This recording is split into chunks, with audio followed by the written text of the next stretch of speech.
بسم اللہ الرحمن الرحیم۔ گنگو اور اس کی سرگشت۔ ڈاکوؤں کے سردار کو پابزنجیر رکھا گیا تھا۔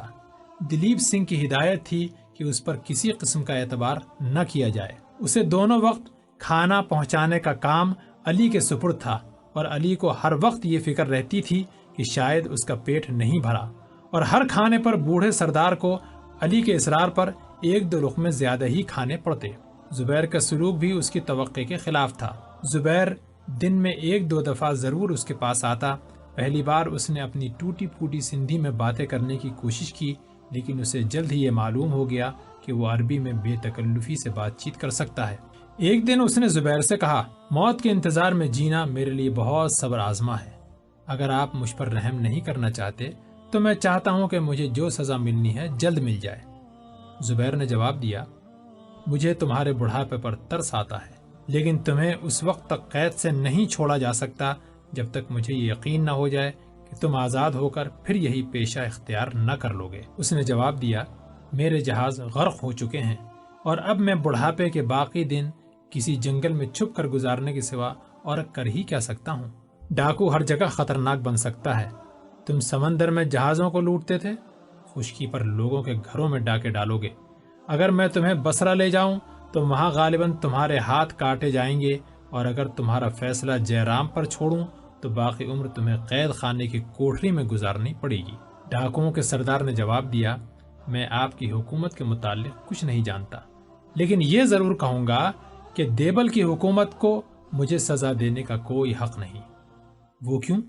وہ اس لیے کہ میں گزشتہ چند برس جو کچھ سمندر میں اپنے جہازوں پر سوار ہو کر کرتا رہا ہوں، وہی کچھ سندھ کا راجہ تخت پر بیٹھ کر کرتا ہے۔ فرق صرف یہ ہے کہ اس کے اہلکار کمزور اور غریب آدمیوں کو لوٹتے ہیں، اور میرے ساتھی چھوٹی چھوٹی کشتیوں کے بجائے صرف بڑے بڑے جہازوں کو لوٹتے ہیں۔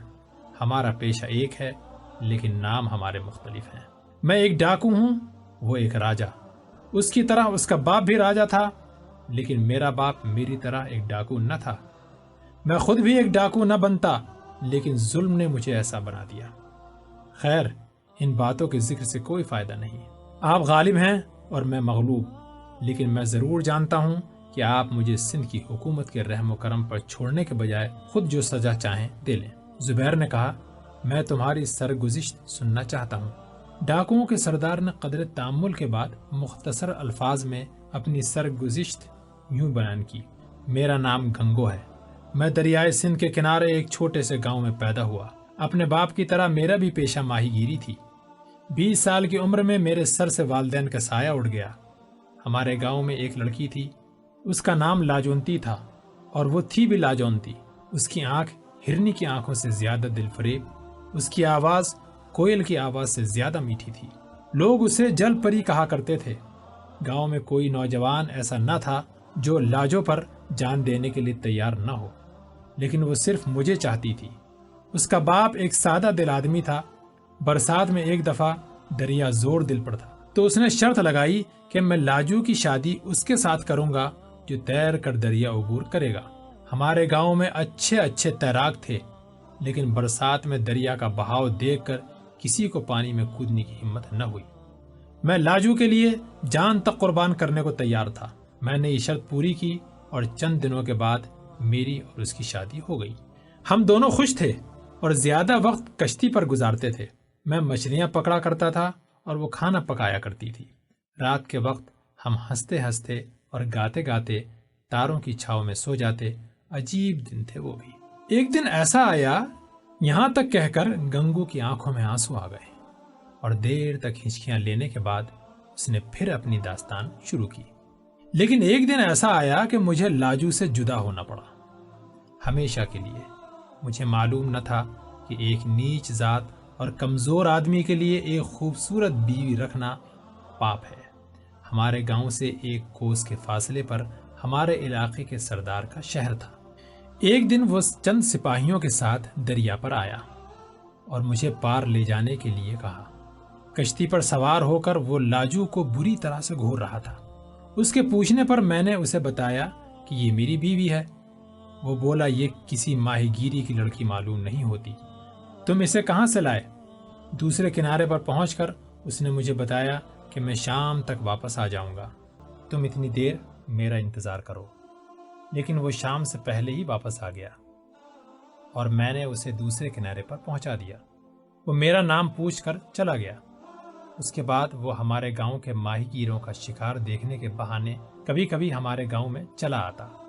گاؤں کے لوگ اسے اپنے ساتھ بے تکلفی سے پیش آتا دیکھ کر خوش ہوتے، لیکن لاجو نے ایک دن مجھ سے کہا کہ اس کی نیت درست نہیں، وہ میری طرف بہت بری نظروں سے دیکھتا ہے۔ ایک شام لاجو حسب معمول کشتی پر کھانا پکا رہی تھی۔ وہ گھوڑے پر آیا اور مجھ سے کہنے لگا، تمہارے پاس کوئی تازہ شکار ہو تو لاؤ۔ میں نے تھوڑی دیر پیشتر 2 بڑی مچھلیاں پکڑی تھیں، وہ میں نے اسے پیش کی۔ اس نے مجھے مچھلیاں اٹھا کر اپنے ساتھ چلنے کا حکم دیا۔ شہر دور تھا اور میں نے لاجو سے کہا، میں کھانا تیار ہونے تک آ جاؤں گا۔ میں اس کے گھوڑے کے پیچھے چل رہا تھا کہ راستے میں جھاڑیوں کے آڑ سے چند آدمی نمودار ہوئے اور مجھ پر ٹوٹ پڑے۔ میں نے ان کی گرفت سے آزاد ہونے کی جدوجہد کی، لیکن کسی نے میرے سر پر لاٹھی ماری اور میں تورا کر گر پڑا۔ اس کے بعد جب مجھے ہوش آیا تو میں ایک تاریک کوٹری میں پڑا ہوا تھا۔ 2 دن میں بھوکا اور پیاسا جاں کنی کی حالت میں وہاں پڑا رہا۔ تیسرے دن کوٹری کا دروازہ کھلا اور لاجونتی کے ساتھ 3 آدمی، جن میں سے ایک کھانا اور پانی اٹھائے ہوئے تھا اور دونوں کے ہاتھوں میں ننگی تلواریں تھیں، کوٹری میں داخل ہوئے۔ لاجو کا رنگ زرد تھا۔ اس کی آنکھیں دیکھنے سے ایسا معلوم ہوتا تھا کہ آنسوؤں کا تمام ذخیرہ ختم ہو چکا ہے۔ اس کا نگاہ پڑتے ہی بھوک اور پیاس بھول گئی۔ میرا جی چاہتا تھا کہ بھاگ کر اس سے لپٹ جاؤں، لیکن میرے ہاتھ پاؤں بندھے ہوئے تھے۔ لاجو نے سپاہیوں کی طرف دیکھا اور وہ تلواروں سے میری رسیاں کاٹ کر باہر نکل گئے۔ میں نے پوچھا، لاجو تم یہاں کیسے پہنچی؟ اور وہ ہونٹ بھیج کر اپنی چیخوں کو ضبط کرتے ہوئے مجھ سے لپٹ گئی، لیکن اچانک اس نے خوف زدہ ہو کر مجھے چھوڑ دیا اور دروازے کی طرف دیکھنے لگی۔ اس نے مجھے بتایا کہ میرے چلے جانے سے تھوڑی دیر بعد چند آدمیوں نے کشتی پر حملہ کیا اور اسے پکڑ کر سردار کے پاس لے آئے۔ اسے میرا حال معلوم نہ تھا اور وہ بے غیرتی کی زندگی پر موت کو ترجیح دینا چاہتی تھی، لیکن سردار نے اسے میری قید کا حال بتا کر یہ دھمکی دی کہ تم اگر اس کے محل میں بے حیائی کی زندگی بسر کرنے کے لیے آمادہ نہ ہوئی تو تیرا شوہر اس کوٹری میں بھوکا اور پیاسا ایڑیاں رگڑ رگڑ کر مر جائے گا۔ اب وہ میرے پاس آئی تھی یہ بتانے کے لیے کہ گنگو تم آزاد ہو، تم جاؤ اور یہ سمجھو کہ تمہاری لاجو مر گئی۔ وہ اپنی عصمت سے میری آزادی کا سودا کرنا چاہتی تھی، لیکن میں نے اسے غلط سمجھا۔ میں نے یہ سمجھا کہ وہ ایک غریب ملاح کی کشتی چھوڑ کر محلوں میں رہنا چاہتی ہے۔ میں نے اسے برا بھلا کہا، گالیاں دیں اور ان ظالم ہاتھوں سے چند تھپڑ بھی مارے، لیکن وہ پتھر کی مورتی کی طرح کھڑی یہ سب کچھ برداشت کرتی رہی۔ اس نے صرف یہ کہا، گنگو میں بے عزتی کی زندگی پر موت کو ترجیح دوں گی، لیکن میں یہاں اس لیے آئی ہوں کہ مجھے تمہاری جان اپنی جان سے زیادہ عزیز ہے۔ بھگوان کے لیے تم جاؤ، یہ موقع نہ گواؤ۔ ممکن ہے کہ تم آزاد ہو کر مجھے اس ظالم کے پنجے سے چھڑانے کی تدبیر سوچ سکو۔ اس کے آنسوؤں اور آہوں نے میری غلط فہمی دور کر دی۔ میں نے اسے پھر گلے لگا لیا اور اس سے وعدہ کیا کہ میں جلد آؤں گا، میں اس محل کی اینٹ سے اینٹ بجا دوں گا۔ قید خانے کا دروازہ پھر کھلا، سپاہیوں کے بجائے وہ ظالم بھیڑیا اندر داخل ہوا۔ اس کے ہاتھ میں ننگی تلوار نہ ہوتی تو میں یقیناً اس پہ حملہ کر دیتا۔ اس نے آتے ہی لاجو سے کہا، اب بتاؤ کیا فیصلہ کیا تم نے؟ اس کی زندگی تمہارے ہاتھ میں ہے۔ لاجو نے جواب دیا، اگر میں آپ کی شرط مان لوں تو اس بات کا کیا ثبوت ہے کہ یہ زندہ اور سلامت شہر سے نکل جائیں گے؟ اس نے کہا، میں وعدہ کرتا ہوں۔ لاجو آنسو بہاتی ہوئی اس کے ساتھ چلی گئی اور مجھے 4 سپاہی شہر سے باہر لے آئے۔ ان کے ہاتھ میں ننگی تلواریں تھیں۔ مجھے سردار کے وعدے پر اعتبار نہ تھا۔ شہر سے باہر نکل کر جب ہم اس جنگل میں پہنچے جو دریا کے کنارے دور تک پھیلا ہوا تھا تو ایک شخص نے پیچھے سے اچانک مجھ پر وار کیا۔ مجھے پہلے ہی اس کی توقع تھی، اس لیے میں نے ایک طرف کود کر اپنے آپ کو بچا لیا۔ اس پر 4 آدمی مجھ پر ٹوٹ پڑے، لیکن میں بھاگنے میں ان سے تیز تھا۔ میں جلد ہی جنگل میں پہنچ کر ایک جھاڑی کے نیچے چھپ گیا۔ وہ تھوڑی دیر ادھر ادھر تلاش کرنے کے بعد مایوس ہو کر واپس چلے گئے۔ شام ہو رہی تھی میں چھپتا چھپاتا دریا کے کنارے پہنچا۔ میری کشتی جل رہی تھی اور دریا کے کنارے وہ چاروں سپاہی کھڑے تھے۔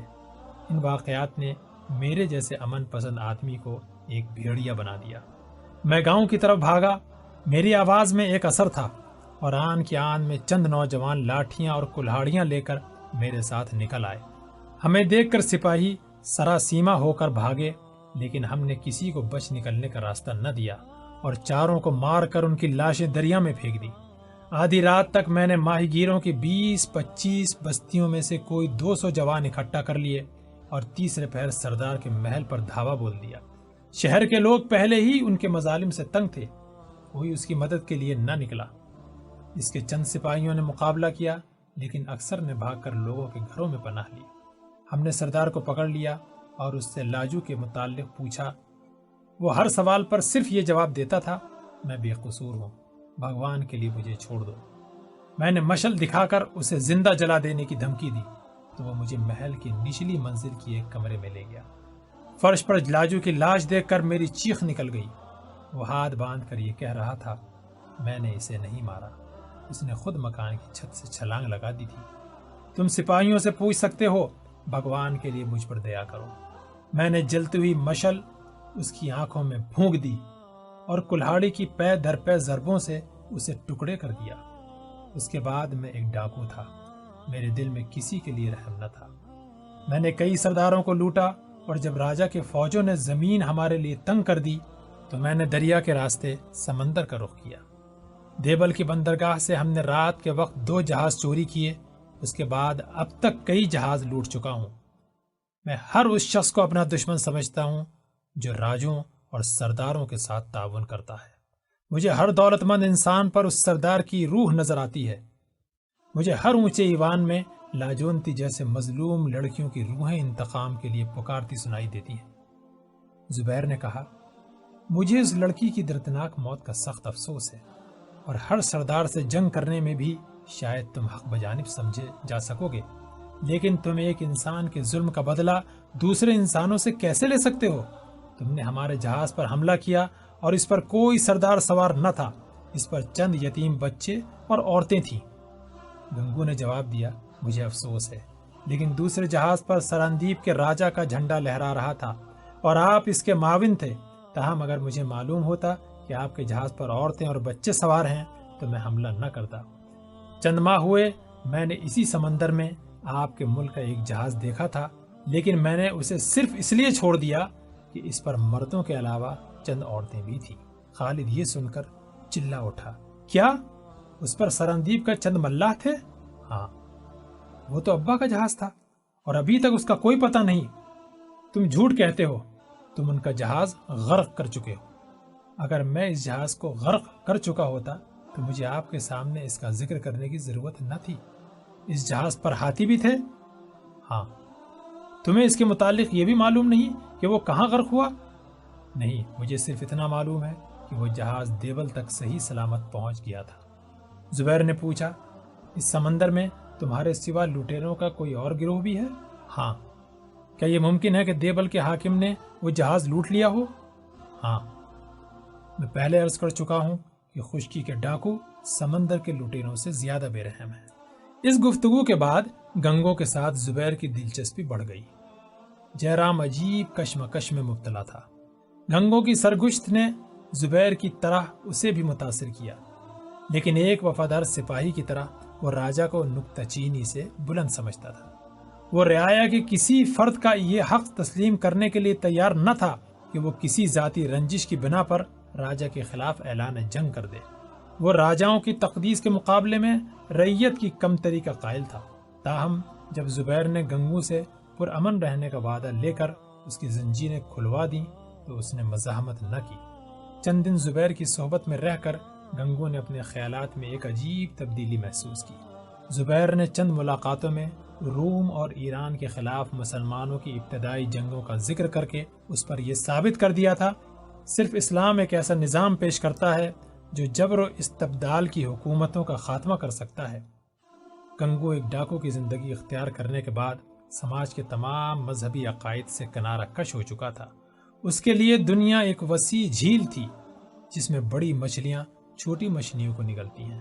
وہ خود کو ایک چھوٹی مچھلی سمجھتے ہوئے ہر بڑی مچھلی کے ساتھ جنگ کرنے کے لیے تیار تھا۔ مسلمانوں کے ساتھ اس کی ہمدردی کی پہلی وجہ یہ تھی کہ وہ روئے زمین کی بڑی مچھلیوں کے خلاف برسر پیکار تھے۔ ایک دن زبیر نے اسے سمجھایا کہ تم ظلم کے خلاف جنگ کرنا چاہتے ہو، لیکن تمہارے ہتھیار اپنے دشمن کے ہتھیاروں سے مختلف نہیں۔ انہوں نے تمہاری کشتی جلائی تھی اور تم ان کے جہاز جلاتے ہو۔ دونوں کا اصول ظلم ہے۔ جس طرح کئی بے گناہ ان کے ظلم کا شکار ہوتے ہیں، اسی طرح کئی بے گناہ تمہارے ظلم کا شکار ہوتے ہیں۔ تم خود تسلیم کر چکے ہو کہ تم دونوں میں کوئی فرق نہیں۔ تم دونوں میں کسی کے پاس عدل و انصاف اور امن کے لیے کوئی قانون نہیں، اور جب تک تم میں سے ایک کے پاس ایسا قانون نہیں، تمہارے تلواریں آپس میں ٹکراتی رہیں گی۔ ایک تلوار کند ہوگی تو تم دوسری اٹھا لو گے، ایک کان ٹوٹے گی تو تم دوسری بنا لو گے۔ لیکن ظلم کے مقابلے میں حق و انصاف پر لڑنے والے انسان اپنے حریف کی تلوار کند ہی نہیں کرتے، بلکہ اسے ہمیشہ کے لیے چھین لیتے ہیں۔ ایران اور روم پر عربوں کی فتح دراصل نظام باطل پر نظام حق کی فتح تھی۔ ظلم پر انسان کی فتح تھی۔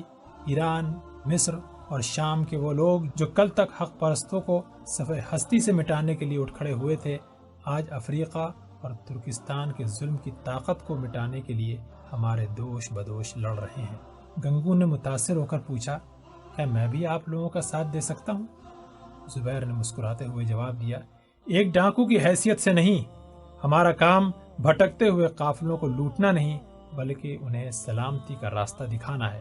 وہ انسان جو خود ایک غلط مسلک پر کاربند ہو، ایک صحیح اصول کا علم بردار نہیں ہو سکتا۔ گنگو نے نادم سا ہو کر کہا، اگر میں آپ کو یقین دلاؤں کہ میں ایک لٹیرے کی زندگی سے توبہ کرتا ہوں تو آپ مجھ پر یقین کر لیں گے؟ میں خوشی سے تم پر اعتبار کروں گا، اور آپ مجھے آزاد بھی کر دیں گے؟ زبیر نے جواب دیا، اگر تم توبہ کے لیے یہ شرط پیش کرو تو اس کا مطلب یہ ہوگا کہ تم اس لیے توبہ نہیں کر رہے ہو کہ تم اپنے افعال پر نادم ہو، اپنی اصلاح کرنا چاہتے ہو، بلکہ اس لیے کہ تم آزاد ہونا چاہتے ہو۔ لیکن میری توبہ سے آپ یہ خیال تو نہیں کریں گے کہ میں بزدل ہوں؟ نہیں، توبہ کرنا بہت بڑی جرت کا کام ہے۔ تو میں آپ سے ایک ڈاکو کا پیشہ ترک کرنے کا وعدہ کرتا ہوں۔ مجھے تم پر یقین ہے، اور اگر تم اپنے ساتھیوں کی ذمہ داری لینے کے لیے تیار ہو تو میں تم سب کو آزاد کر دوں گا، اور جس جگہ کہو گے تمہیں اتار دوں گا۔ گنگو نے جواب دیا، میرے ساتھیوں نے صرف میری وجہ سے یہ پیشہ اختیار کیا تھا۔ ان میں سے اکثر ایسے ہیں جو میری رہنمائی کے بغیر ایسی جرت نہیں کر سکتے۔ اگر آپ انہیں سندھ سے کسی غیر آباد حصے پر اتار دیں تو پھر ماہی گیروں کا پیشہ اختیار کر لیں گے۔ وہ مدت سے میرے ساتھ ہیں اور انہیں کوئی پہچانے گا بھی نہیں، لیکن ان میں 4 آدمی خود سر ہیں۔ ان کے متعلق میں آپ کو یقین نہیں دلا سکتا۔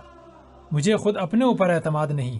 اگر آپ نے مجھے آزاد کر دیا تو ممکن ہے کہ کسی ظالم سردار کو دیکھ کر میں صبر نہ کر سکوں اور پھر اسی ظلم پر اتر آؤں۔ اگر آپ مجھے اپنے ساتھ لے چلیں تو ممکن ہے کہ آپ کے ملک میں رہ کر میں بھی آپ جیسا انسان بن جاؤں۔ وہ 4 آدمی جن کا میں نے ذکر کیا ہے، اگر میری طرح اس جہاز پر ہوتے تو مجھے یقین ہے کہ آپ کی باتیں انہیں بھی متاثر کرتی۔ اگر آپ اجازت دیں تو میں اپنے ساتھیوں سے مل لوں۔ اگلے دن یہ جہاز ایک ٹاپو کے کنارے لنگر انداز ہوئے۔ زبیر گنگو کو ساتھ لے کر دلیپ سنگھ کے جہاز پر چلا گیا۔ گنگو نے اپنے ساتھیوں کے سامنے سندھی زبان میں ایک مختصر تقریر کی۔ رہائی کا مزدہ سن کر قیدیوں کے چہرے خوشی سے چمک اٹھے، لیکن گنگو نے جب یہ بتایا کہ وہ لوٹ مار سے توبہ کرنے کے بعد ہمیشہ کے لیے ان کا ساتھ چھوڑ چکا ہے تو بعضوں کی خوشی غم میں تبدیل ہو گئی۔ گنگو نے یکے بعد دیگرے سب سے قسمیں لیں، لیکن 3 آدمی جن میں سے ایک وہ بھی تھا جس کے آدھے سر اور داڑھی اور مونچھوں پر دلیپ سنگھ کے ساتھی اپنے استنوں کی دھار کی آزمائش کر چکے تھے، مذبذب ہو کر ایک دوسرے کی طرف دیکھ رہے تھے۔ گنگو نے ان سے مخاطب ہو کر کہا، کالو، واسو اور موتی، تم کچھ عرصے میرے ساتھ رہو گے۔ اس کے بعد اس نے زبیر سے مخاطب ہو کر کہا، میں ان کے پرامن رہنے کی ضمانت دیتا ہوں۔ زبیر نے دلیپ سنگھ سے چند باتیں کرنے کے بعد ملاحوں کو قیدیوں کی زنجیریں کھول دینے کا حکم دیا۔ کالو، واسو، موتی اور گنگو زبیر کے ساتھ دوسرے جہاز پر چلے آئے۔ واسو کا عجیب و غریب حلیہ دیکھ کر تمام عرب اس کے گرد جمع ہو گئے۔ علی نے بے اختیار ایک قہقہا لگایا اور عورتوں تک یہ خبر پہنچانے کے لیے بھاگا، اور جب واپس آیا تو اس کے ساتھ ہاشم کے علاوہ چند اور بچے بھی تھے۔ تمام لوگ حیران ہو کر اسے دیکھنے لگے۔ ہاشم نے آگے بڑھ کر معصومانہ انداز میں پوچھا، تمہارے چہرے کی بائیں طرف بال نہیں اگتے؟ تمام عرب ہنس پڑے۔ علی کا قہقہا سب سے بلند تھا۔ گنگو نے ہنستے ہوئے ہاشم کو گود میں اٹھا لیا۔ شام کے وقت خالد نے زبیر سے کہا، ناہید کا خیال ہے کہ گنگو کو ابا جان کے جہاز کا ضرور علم ہوگا۔ وہ بذات خود گنگو سے چند سوالات پوچھنے پر اصرار کر رہی ہے۔ زبیر نے جواب دیا، میرا خیال ہے ہمیں گنگو کی باتوں پر اعتماد کرنا چاہیے۔ خالد نے کہا، لیکن ناہید یہ کہتی ہے کہ اگر اسے علم نہ بھی ہوا تو بھی وہ پتہ لگانے میں ہماری مدد کر سکتا ہے۔ کل انہیں کوئی خواب نظر آیا تھا اور وہ یہ کہتی ہے کہ ابا جان زندہ ہیں۔ پوچھنے میں کوئی حرج نہیں، لیکن بہتر یہ ہوگا کہ وہ گنگو پر کوئی شک و شبہ ظاہر نہ کریں۔ جاؤ اپنی بہن کو لے آؤ، میں گنگو کو بلاتا ہوں۔ دلیپ سنگھ نے گنگو کو بلایا اور ناہید کے ساتھ مایا دیوی بھی آ گئی۔ ناہید کے چہرے پر ایک سیاہ نقاب تھا۔ اس نے مایا دیوی کے کان میں کچھ کہا اور مایا دیوی کی اس بات پر سر ہلانے پر اپنا ہار اتار کر اس کے ہاتھ میں دے دیا۔ مایا دیوی نے ہار گنگو کو پیش کرتے ہوئے کہا، آپ نے چند دن قبل ان کے باپ کے جہاز کا ذکر کیا تھا، اگر آپ ان کے باپ کا پتہ لگا سکیں تو یہ آپ کا انعام ہے۔ گنگو نے رنج و ندامت سے آپ دیدہ ہو کر یکے بعد دیگرے خالد اور زبیر کی طرف دیکھا اور پھر ناہید سے مخاطب ہو کر کہا، بیٹی میں اتنا گرا ہوا نہ تھا۔ ناہید نے اس کے آنسوؤں سے متاثر ہو کر کہا، آپ کو غلط فہمی ہوئی، مجھے آپ پر شک نہیں، میں صرف یہ چاہتی ہوں کہ آپ ہماری مدد کریں۔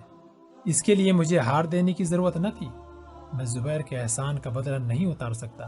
اگر کوئی لٹیرا اس جہاز کو لوٹتا تو مجھے ضرور معلوم ہوتا، لیکن مجھے شک ہے کہ وہ جہاز دیبل کے بندرگاہ کے آس پاس شہر کے حاکم نے لوٹا ہے۔ ناہید نے کہا، میرا دل گواہی دیتا ہے کہ میرا باپ زندہ ہے۔ گنگو نے جواب دیا، اگر وہ زندہ ہے تو سندھ کے کسی ایسے قید خانے میں ہوگا جہاں سے لوگ موت سے پہلے باہر نہیں نکلتے، لیکن میں اس کا سراغ لگانے کی ذمہ داری لیتا ہوں۔ اگر ان کا پتہ مل گیا تو میں مکران کے حاکم کے پاس اطلاع بھی بھیج دوں گا۔ یہ کہہ کر وہ زبیر سے مخاطب ہوا، آپ مجھے دیبل کے آس پاس اتار دیں اور جے رام اگر میری مدد کرے تو میں بہت جلد ان کا پتہ لگا سکوں گا۔ مایا دیوی نے کہا، میں اپنے بھائی کی طرف سے تمہاری مدد کا وعدہ کرتی ہوں۔ دیبل کا حاکم ان کا دوست ہے اور وہ ان سے کوئی بات نہیں چھپائے گا۔ گنگو نے کہا، حاکم کسی کے دوست نہیں ہوتے، اور دیبل کے حاکم کو تو میں اچھی طرح جانتا ہوں۔ یہ کہہ کر وہ زبیر سے مخاطب ہوا، آپ دیبل کی بندرگاہ پر ٹھہرنے کا ارادہ رکھتے ہیں؟ زبیر نے جواب دیا، میرا تو ارادہ نہ تھا، لیکن جے رام کے مجبور کرنے پر میں 1-2 دن ٹھہرنے کا ارادہ کر چکا ہوں۔ گنگو نے کچھ سوچ کر جواب دیا، مجھے معلوم نہیں کہ سندھ کے راجہ اور دیبل کے حاکم پر جے رام کا کتنا اثر ہے، ورنہ میں آپ کو سندھ کے ساحل پر اترنے کا مشورہ نہ دیتا۔ زبیر نے جواب دیا، ہمارے ساتھ سندھ والوں کے تعلقات اس قدر برے نہیں۔ پچھلے دنوں ابو الحسن کے متعلق پوچھنے کے لیے والی مکران وہاں گیا تھا۔ راجہ اس کے ساتھ غرور سے ضرور پیش آیا، لیکن اس پر دست درازی نہیں کی۔ گنگو نے جواب دیا، اس کا جہاز خالی ہوگا، لیکن آپ کے جہاز پر ہاتھی ہیں، اور وہ اپنی فوجی طاقت بڑھانے کے لیے ہاتھیوں کی ضرورت محسوس کرتا ہے۔ اس کے علاوہ آپ کے ساتھ عورتیں ہیں جن کے لیے اس کے دل میں کوئی عزت نہیں۔